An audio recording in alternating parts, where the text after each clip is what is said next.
Sabi nga nila, ang katotohanan ay parang gamot. Masakit man sa simula pero ito lang ang tanging makakapagpagaling sa pusong puno ng pagdududa. Sa pagpapatuloy ng ating kwento, haharapin ni na Cassandra at Delton ang pinakamalaking pagsubok sa kanilang nararamdaman. Akala ni Cassandra, ang nakita niya sa penthouse ni Delton ay sapat na dahilan para sumuko. Akala naman ni Delton, ang paghihiganti ni Cassandra maglalayo sa kanila ng tuluyan. Sino nga bang biktima at sinong nagkulang? Sa gitna ng isang mainit na pagtatalo, lalabas ang mga lihim na matagal ng kinikimkim. Ang akalang pagtataksil, isa lang palang maling akala. Ang akalang paglayo, isa lang palang paraan ng paghihintay. Ngayong gabi, hindi lang katawan na maglalapit sa kanila, kundi pati na rin ang kanilang mga kaluluwa na matagal nang naulila sa isa't isa. Handa na ba kayong saksihan ang muling pagkabuo ng mga pusong dinurog ng maling hinala? Buong lakas ko siyang itinulak, saka ko pinunasan ng mga labi ko. Lasing ako. Alam ko yon. Aware ako sa bagay na yon. Pero hindi ibig sabihin ay may karapatan na siya na gawin ang gusto niya na gawin sa akin. Alam ko pa ang ginagawa ko. Ganyan na ba talaga kababa? Ang tingin mo sa akin bilang babae? Gagawin mo na lang ang gusto mo sa akin dahil lasing ako? Hindi ako katulad ng babaeng iniisip mo, Delton. Hiwalay man ako sa asawa ko pero may respeto pa rin naman ako sa sarili ko. Malamig kong wika sa kanya. Sa ginawa niya para parang inalis ang epekto ng alak sa katawan ko. Nawala ang hilong nararamdaman ko. Pwede kang halikan ng lalaking yun kahit sa public places. Pero ako, hindi ka pwedeng halikan. Ako ba talagang mababang tingin sa'yo? O ikaw ang binababang sarili sa iba? Malakas sa sampalang binigay ko sa kanya. Hindi ko na alam kung bakit kami nagtatalo sa ganitong bagay. Malinaw naman sa aming dalawa na walang namamagitan sa amin. Bakit ka ba nangingialam pa sa buhay ko, Delton? Hindi ko alam kung bakit bigla ka nagbago. At ang baba ng tingin mo sa akin. Maayos naman tayo nang bumalik ako dito. Nililito mo lang ako. Pagkatapos mo akong iwasan. Pagkatapos ako na maging invisible sa mga mata mo, saka ka naman umaakto ng siselos ngayon? Hindi kita iniiwasan. Ikaw ang umiwas sa akin. Nang dahil ba kay Gareth, you want to win him back habang nakikipagrelasyon ka sa Brent na yon? Hindi ikaw ang Cassandra na kilala ko. Naintindihan ko na gusto mo magiganti kay Gareth at kay Michelle. Sa anong paraan ba, Cassandra? You want to win him back? Magiging masaya ka ba? Hahayaan mo ba na gamitin na naman niya ang katawan mo? Yun bang gusto mo? May diin niyang saad. Hindi ko na malaman tumulo na palang mga luha ko. Itinigil ko. Ang gusto ko makapaghiganti dahil gusto kita. I want to confess my feelings for you too dahil natatakot ako ikaw naman ang mawala sa akin pero paano ko magagawa yun kung bumalik ka naman pala sa dati mong minamahal. Gusto ko sabihin ng lahat ng yun sa kanya pero tinikom kong bibig ko. Wala ka nang pakialam kung ano man ang gagawin ko sa buhay ko. Hindi ako nangialam sa'yo. Hindi ako nagtanong kung bakit bigla ka nagbago.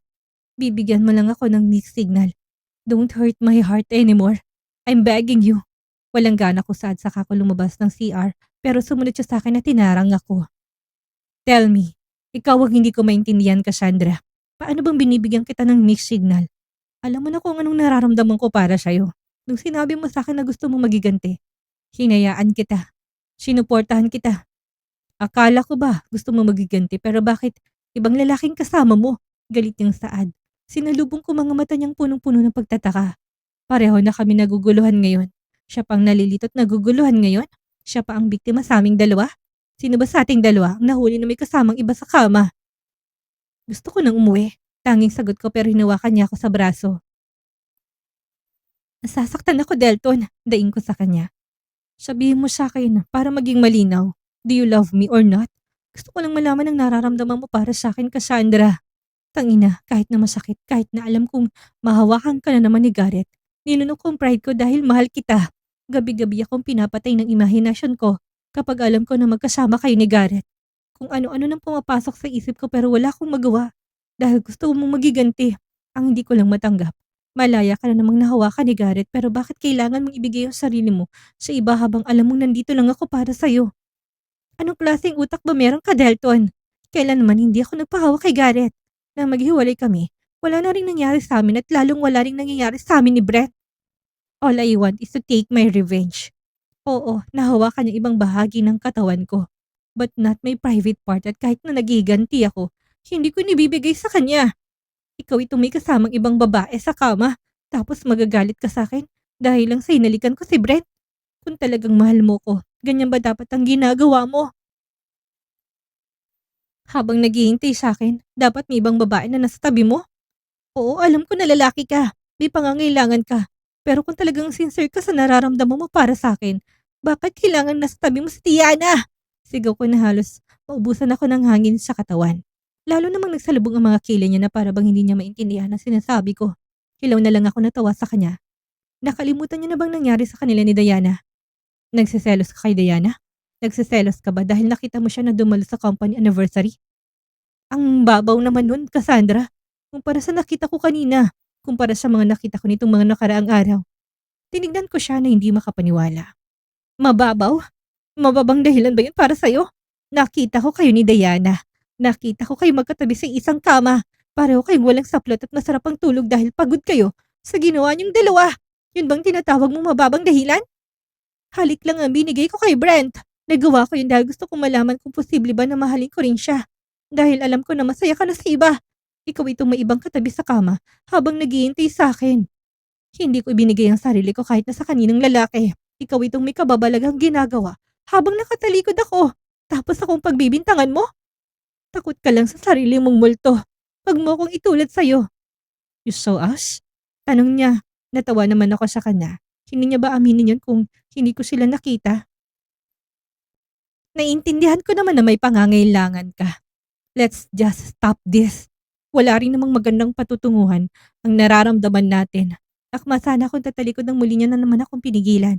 Napabuntong hininga na lang ako. Mali ang iniisip mo, Cassandra. Walang nangyari sa amin ni Diana. Kung nagpunta ka sa penthouse ko at nakita mo kami magkasama, hindi ko alam na doon natulog si Diana. Lasing na lasing ako nung gabi na yon. Dahil sa selos ko, mababaliw ako sa kakaisip kung ano bang nangyayari sa inyo ni Garrett. Kaya pinili kong mag-inom nung gabi na yon. Nagkita kami ni Diana pero hindi ko siya in-entertain dahil ikaw lang ang gusto ko. Sa sobrang kalasingan ko hindi ko na alam kung paano ako makakauwi. Inihatid ako ni Diana. Akala ko dahil sa pag-alala pa rin niya para sa akin. Hindi ko alam na may ibang balak pala siya. Tinangka niya akong halikan pero tinulak ko siya. Sinabi ko na umuwi na siya at wala na akong balak na balikan siya. Natulog na ako. Inalis kong damit ko dahil naiinitan ang katawan ko. Hindi ko alam na doon pala siya natulog. Nagising ako nakatabi siya pero pinaalis ko rin siya kaagad. Lasing man ako pero alam kong walang nangyari sa aming dalawa. Wala akong ginawa sa kanya na ikakasakit ng puso mo. Hindi ako ganong klaseng lalaki. Kapag nagmahal ako, wala akong gagawin para masaktan ang babaeng minamahal ko. Wala man akong karapatan sa'yo pero loyal ako, Cassandra. Loyal ako sa pagmamahal ko para sa'yo. Kahit na punong-puno ng galit ang puso mo. Mahaba niyang litanya na lalo kong ikinatahimik. Hindi na ako nakasagot at iniwas ng paningin ko sa kanya. Malakas na naman ang kabog ng puso ko. Yung epekto ng alak, bigla na lang nawala. Yun ba talagang nangyari? Sabihin man natin na yun ang nangyari, bakit kapag nagsasalubong ang mga landas natin parang di mo ako nakikita? Kalmado ko ng wika sa kanya.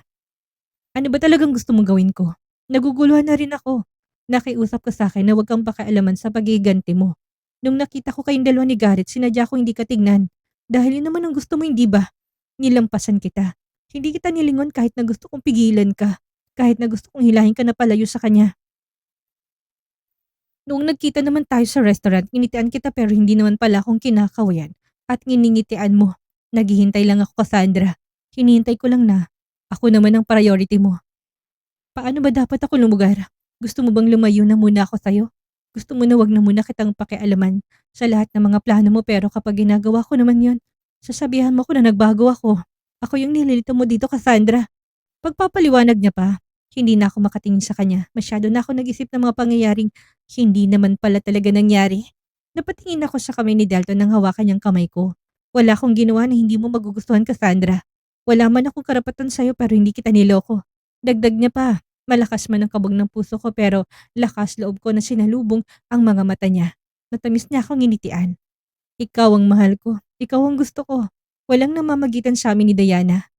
She wants to fix our relationship pero simula nang umalis ka ng bansa, tinupad mong pangarap mo. Wala akong ginawa behind your back. Walang nangyari sa amin ni Diana. Maraming beses ko na rin pinaliwanag sa kanya na wala na akong balak na balikan siya. Pero siya lang itong makulit. Aniya pa, napabuntong hininga na lang ako. Sinasaktan ko palang sarili ko na wala namang dahilan. Bigla tuloy ako nahiya sa lahat ng inasal ko sa kanya. I'm sorry. Tanging sagot ko sa kakuniyo kong ulo ko. Hinawakan niya naman ang baba ko sa kayong dahan-dahang inangat. Napalunok ako nang ilapit niya sa akin ang mukha niya. Ayaw ko nang maulit na makita yun, Cassandra. Hindi ko na alam ang gagawin ko sa susunod. Pakakawalan ko sa ngayon na lalaki yun pero oras na nahuli ko na naman kayo na naghahalikan, hindi ko na alam kung anong magagawa ko sa kanya. Wala naman. Hindi ko na naituloy ang sasabihin ko ng siilin niya na ako ng halik. Ramdam ko naman ang pagpintig ng pagkababae ko dahil sa ginawa niya. Para bang may sariling isip ang katawan ko dahil nag-react ito kaagad sa kanya. Hindi na rin ako nagpakipot pa dahil hinalikan ko na rin siya pabalik. Hinawakan niya magkabilang pisngi ko habang patuloy kami naghahalikan. Dahan-dahan kaming naglakad papasok ng kwarto na hindi inaalis ang labi namin sa isa't isa. Dahan-dahan niya akong hiniga sa kama. Ang lahat ng sakit na naramdaman ko nitong mga nakaraang linggo ay biglaang nawala. Akala ko'y magiging sugatan na lang palagi ang puso ko. Patuloy ang palitan namin ng halik sa isa't isa. Hindi ko na alam kung paano natanggal ni Delton ang suot kong gown. Binulat ko mga mata ko nang lumayo siya sa akin. Napalunok naman ako nang alisin niya ang long sleeve niya. Napatingin ako sa six-packs abs niya. Hindi ko alam kung ano nagtulak sa akin para hawakan ng mga yun. Napangisi siya dahil sa ginawa ko. Hindi mo alam kung paano ako nasaktan itong mga nakaraang araw dahil akala ko wala ka nang nararamdaman para sa akin. Mahina kong sambit sa kanya. Napatingin ako sa kanya nang haplusin niyang pisngi ko. Next time, ask me first bago ka magalit. Naiintindihan mo? Para naman akong batang tumango sa kanya. Pinulupot ko na sa batok niyang mga kamay ko nang pumaibabaw na siya sa akin. Muli niya akong hinalikan sa labi. Delton, mahina kong tawag sa pangalan niya. Bumagsak na ang katawan ko sa kama. Halos manghinang buong katawan ko sa ginawa niya. Tinignan ko siya nang tumayo na siya. Napapabilis ng paggalaw niya. Hanggang sa pareho na naman kami na makarating sa rurok. Bumagsak sa ibabaw ko si Delton na tila ba pagod na pagod. Rinig na rinig kong hingal niya. Nang matapos siya umalis na siya sa ibabaw ko. Hinalikan niya ako sa ibabaw ng nookot sa labi. Good night. I love you. Aniya saka siya nahiga sa tabi ko. Mabilis naman siyang nakatulog. Napangiti naman ako habang nakatitig sa kisame. Kinabukasan pagising ko ay mataas ng sikat ng araw. Tinignan ko si Delton pero wala na ito sa tabi ko. Bumangon na ako pero napadaing ako dahil sa sakit ng katawan ko. Masakit din ang mga binti ko dahil yata sa kakainat ko kagabi. Hindi niya rin ako tinigilan magdamag hanggat hindi kami parehong bumabagsak. Bumangon na ako pero nanginginig pa rin ang mga kalamnan ko. Para ring jelly ang mga paa ko. Pinulot ko ng mga damit ko saka ko yun inay sa side table. Pumasok na ako sa bathroom para makapag-shower. Ouch! Daing ko dahil mahapdi ang pagkababae ko. Papakin ba naman ako magdamag? Paano hindi sasakit ang pagkababae ko at ang buong katawan ko? Nang matapos ako mag-shower ay naghanap naman ako ng damit sa mga closet niya. Sinuot ko ang boxer niya at ang t-shirt niya nang naging dress ko na. Paglabas ko ng kwarto nangamoy kaagad ang ginigisa niya. Napatingin ako sa malaking wall clock niya. 9:09 na pala ng umaga. Ibig sabihin halos kababangon lang din ni Delton dahil nagluluto pa lang siya. Nilibot kong paningin ko sa sala. Nasaan kaya kami? Hindi ko na alam na tinatahak naming daan kagabi dahil napapikit na ako. Bahay niya ba to? O bahay bakasyonan niya lang? Lumabas na muna ako. Namangha ako na napatingin sa ganda ng paligid. Buhay na buhay ang mga halaman. Napakaraming mga bulaklak.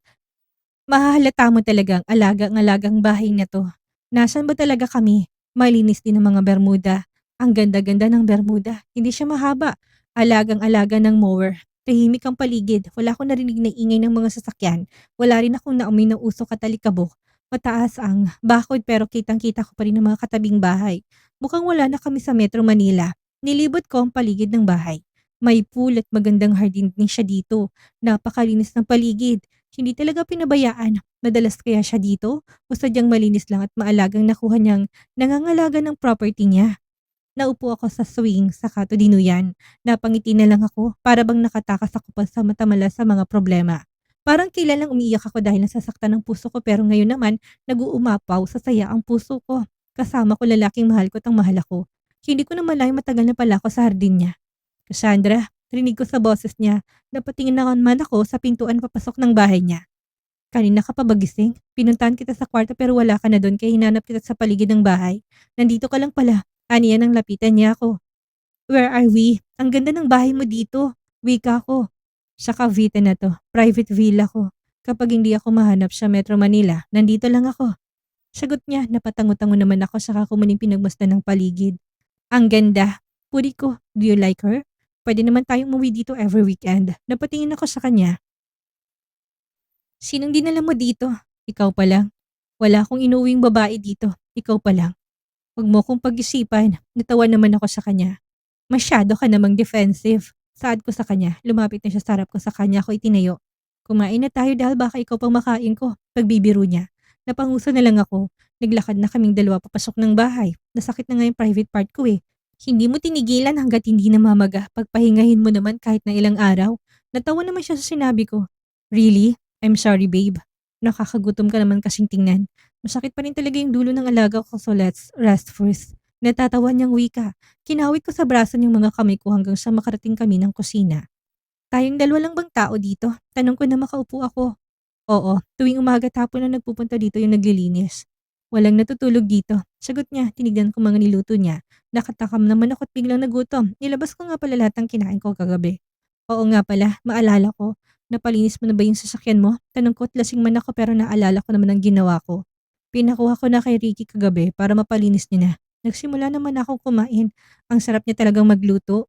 Nang makita ko ang egg soup niya ay humigop ako. Nang dumaloy sa lalamunan kong init ay naginhawaan ako. Pagod na pagod pa rin ako sa ginawa namin magdamag at gutom na gutom din.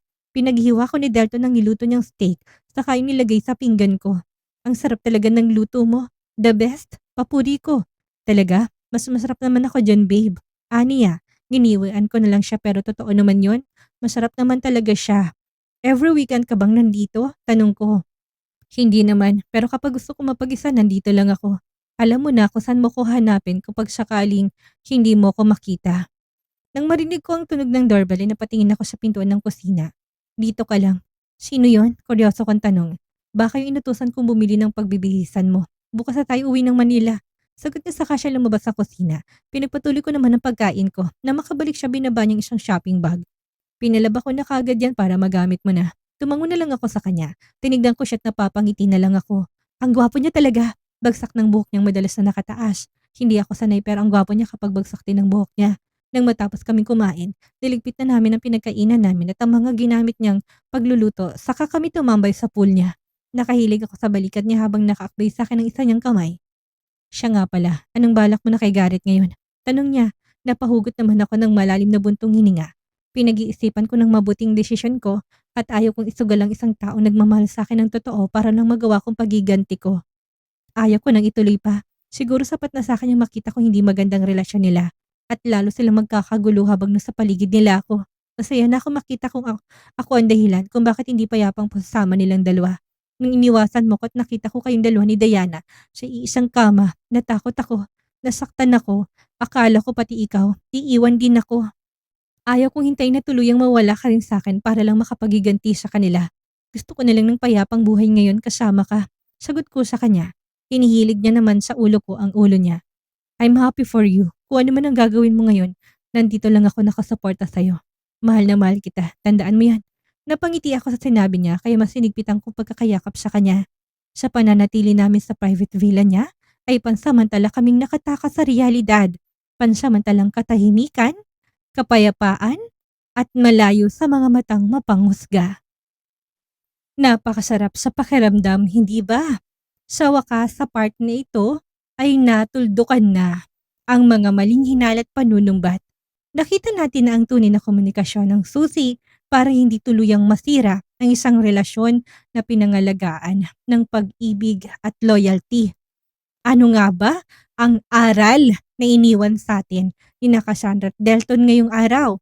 Minsan ang pinakamatamis na paghiganti ay hindi ang pananakit sa mga taong nanakit sa atin, kundi ang pagpili na maging masaya at payapa sa piling ng mga taong tunay na nagpapahalaga sa atin.